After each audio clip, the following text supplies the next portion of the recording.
Hello, everyone. Welcome back to the Flying Fullbacks podcast. And today we are going to review the PSG versus Man City game.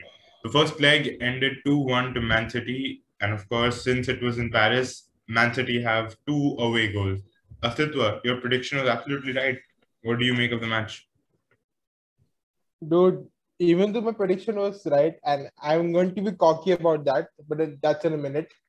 Uh, PSG bottled it. Like I've seen memes flying around of you can take a person out of Spurs, but not a Spurs out of a person.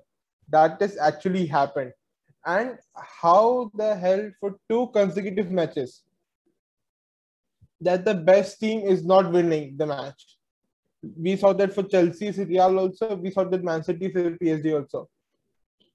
In the Chelsea Real match, there was a 15-20 minute period where in the starting where Real had no answers.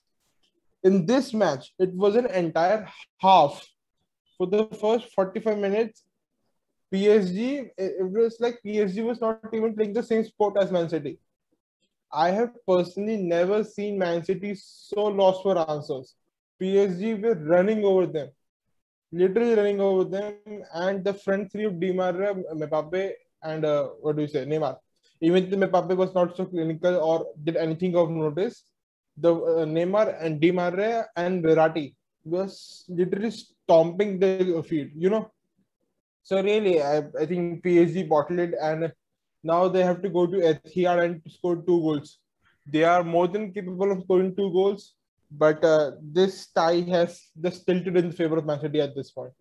So let's go through the match. And in the first half, I would actually have to disagree with you. I don't think it was completely dominated by PSG. I thought City not only did they didn't have their moments in front of goal, but overall on the pitch, it wasn't. PSG weren't too dominant. I mean, they had a few chances, Are you obviously. still watching the same match or not? Like, what match you were watching? So if you see the first 10 minutes, they were all City. PSG hardly even had the ball, nothing. And so now there were a few key points that I wanted to touch upon, which was what was Man City's strategy going into the match, what was Man City's strategy in the first half, and how it did not work. So I think one of the main things that they were trying to do was to create overloads on the wings. You saw Kyle Walker drifting into midfield very often, and what that did was allowed Joao Cancelo to move up, allowed the other midfielders to move up, and City organized into almost a 2-3-5 formation, with the two defenders, two centre backs, and three midfielders were Gundogan, Rodri, and Kyle Walker in this case, and two players on each wing with Kevin De Bruyne at the center. Now, what that allowed was to create overloads on the wingers and to isolate the wing backs or the fullbacks. You saw City trying to find Riyad Mahrez very often. You saw him trying to isolate Mahrez with Mitchell Bakker. And what PSG were able to do well was to organize. Now, PSG were defending in a classic 4-4-1-1 kind of formation with Mbappe just staying up front ready for the counter. Obviously, after the first 10-15 minutes, PSG really started applying the pressure. They were winning the midfield battles. Idrissa Gueye and Leandro Paredes were very good. They were defensively solid, and they were hitting Man City on the counter very often. And that's where Di Maria comes into play. Now, Di Maria was very good in this game. He was very instrumental in earning the corner for the first goal. And of course, talking about the first goal, what did you think of the goal? I think it was a straightforward goal. Nothing special, but Marquinhos, it was a great header. It was on point, but we have seen so many headed goals at this point. This I really can't say anything special. It was straightforward goal. To be honest, I agree with you. It was a straightforward goal, but I love to see this kind of goals. It was a textbook near post glancing header, and it was really satisfying to watch for me. But yeah, as you said, PSG totally bottled it. In the second half, it was pretty much.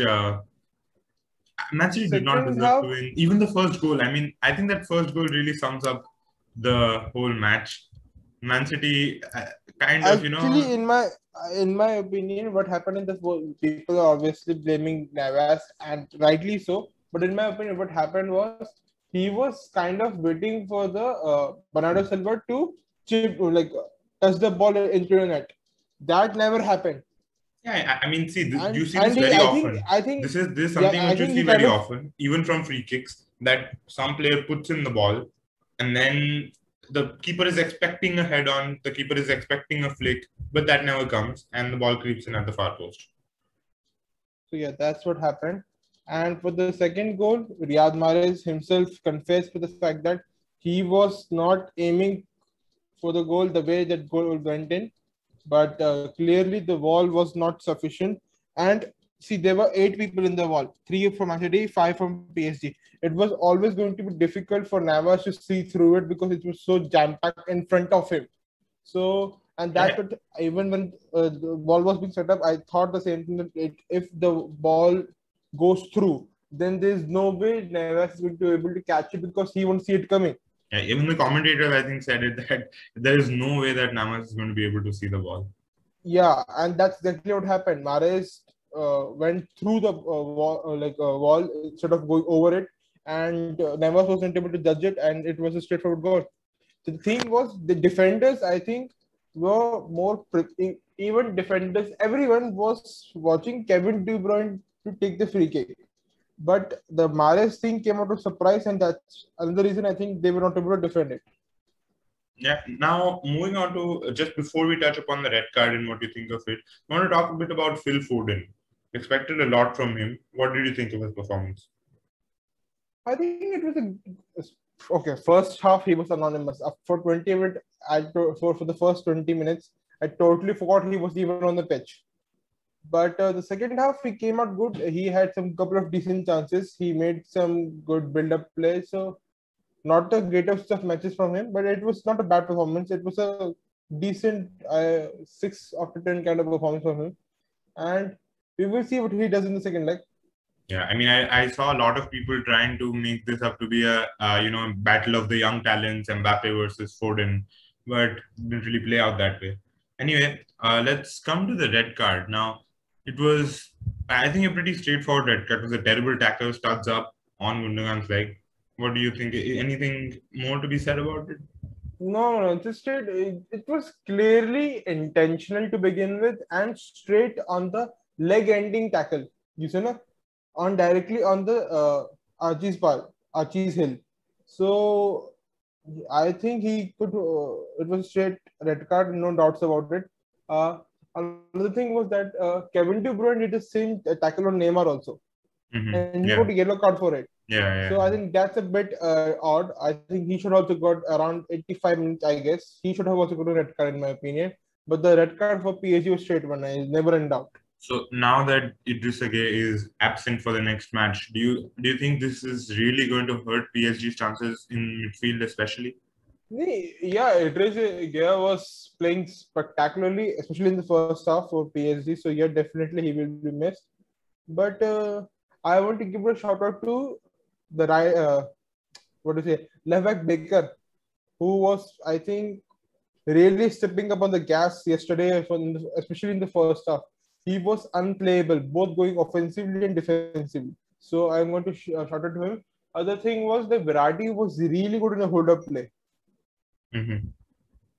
And the way he was making those, the transition from midfield to final third was spectacular in my opinion. The way he was able to contain the ball and go past through the likes of Rodri and all. So that's another play to look forward to. And Neymar, I think, apart from his theatrics, I think yesterday we saw more typical kind of Neymar. He was doing this all the flicks and all, and he was doing this build-up play, going through, running here and there, and then also he was diving and all, and his most common theatrics. And this just justifies the fact that why so many people hate him. Like clearly he has so much talent to show, but just because of his silly decisions, he lets himself and his team down. So And I do agree with you, and I have a couple of more players to add to this list. I want to talk about Salah and Bruno Fernandes. I think they're both so spectacularly talented, but you see this from them also, especially Bruno Fernandes. I see it a lot, and it's just very irritating. But I think but yeah, go ahead. other thing is that difference is biggest. You don't see a Ballon d'Or winning potential in Bruno or Salah. No, I do. Neymar clearly not Obviously, okay. they are not One at the of same level as Neymar, but still. yeah, you don't see the same one talent. Blender once. I mean, Neymar has talent to be a multiple-time Ballon d'Or winner. So I get To your be a point, great, but I think truly a any great player in who's the as game. talented as any of those are, I know that Neymar is at a level above, but still, any player who's that talented doesn't need to do all this. It's just very annoying. Exactly.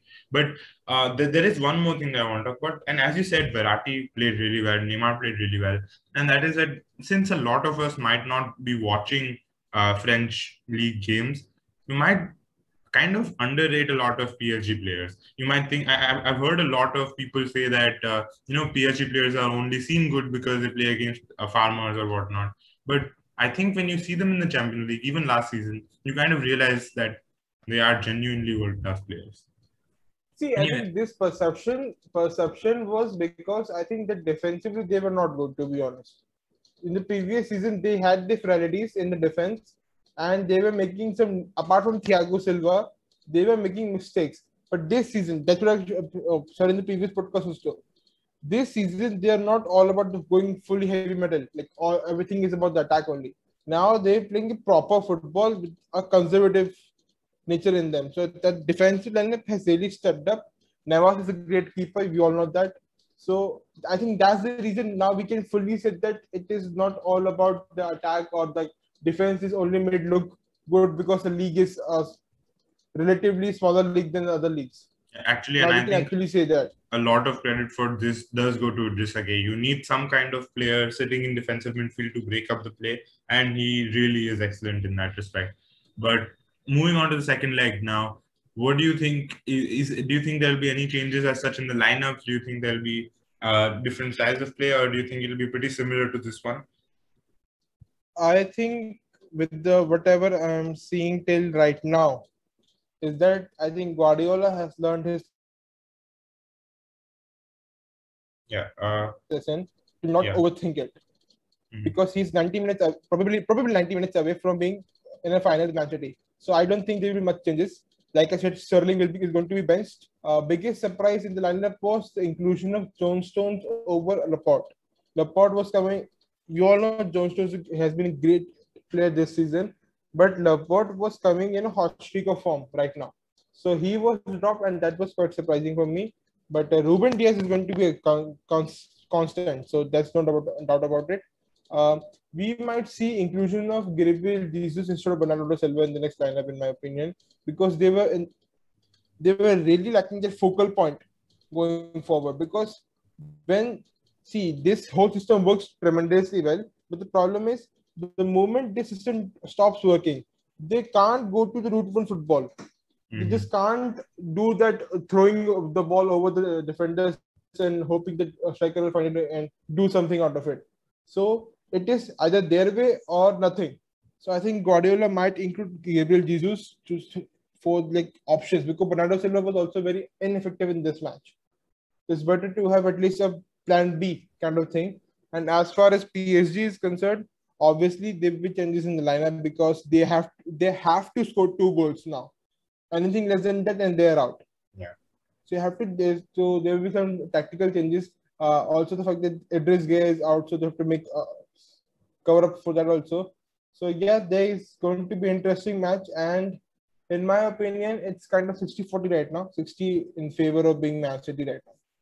But this tie is far from being dead right now.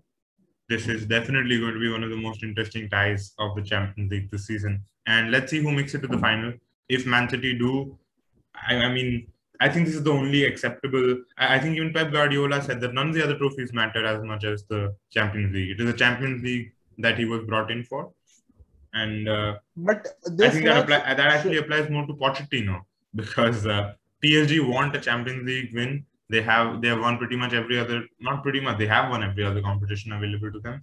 They want a Champions League win, and let's see what happens.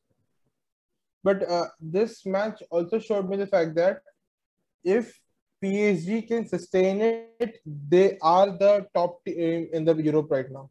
The way they played in the first 45 minutes, I think I've never seen anyone beat Man City so gracefully, in my opinion.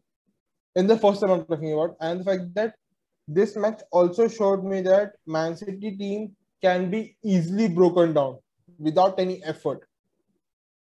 but the fact that you have to take your chances when you're getting them. Because same thing with Chelsea also yesterday, that they got the chances. They could have gone 3-0 up, but they wasted the chances and they have to pay for it. Madrid was able to come back in the tie, and now in second leg, at least we can confidently say that Madrid has an advantage, tactically over Chelsea right now. Mm-hmm. That they have more experience, in my opinion, and a lot of players like Ramos, Mendy, and all are coming back. See, Valverde is coming back. what really bothers me is that they have experienced a lack of goals this season. Madrid, only one player has really been scoring for them, and Ramos is But coming back, and that kind of adds to the goal scoring options. But still, they do need an away goal. So again, I'm not saying that Madrid are less likely to win. I mean, Madrid needs. as I said, never bet against Madrid Madrid. can score one goal. Yeah. There's no way the tie is going to be 0-0. Madrid has to score one goal, and after scoring the one goal, then it's open tie. Yeah. So as long as it's not 0-0. Both ties are open, and we look forward to watching them. But for today, I think we can wrap up. Thank you for watching. See you next time. Thank you for tuning in to the Flying Fullbacks podcast. If you enjoyed the video, don't forget to like and share. And for more such content, subscribe to our YouTube channel.